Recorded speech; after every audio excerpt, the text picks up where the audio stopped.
আপনার আরবি উচ্চারণ অত্যন্ত চমৎকার, মাশাআল্লাহ। জাযাকাল্লাহু খাইর। শিখেছেন কোত্থেকে? আমি আমার বাবা যখন বেঁচে ছিলেন তখন তিনি আমাকে কিছু ওস্তাদের কাছে পড়িয়েছিলেন। আচ্ছা। তারপরে জেনারেল লাইনে পড়ার সময় আমি অতটা সুযোগ পাইনি পড়ার।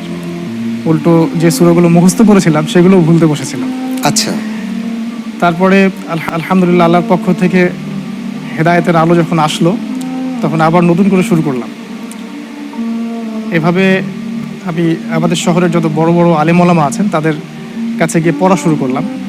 প্রথমত কোরআন, তারপরে কিছু অংশ হেফজ, তারপরে নাহু, তারপরে সরফ। এভাবে পড়তে পড়তে যখন মনে হলো যে মাদ্রাসার বইগুলো পড়তে পারবো, আচ্ছা। তখন সরাসরি মিশকাতুল মাসাবিতে ভর্তি হয়ে গেলাম।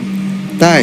জি আলহামদুলিল্লাহ। মাশাআল্লাহ, মাশাআল্লাহ। সেখানে কিছুদিন পড়ার পর তারপরেও সেটা আমি কন্টিনিউ করতে পারিনি বিভিন্ন রিজনের কারণে।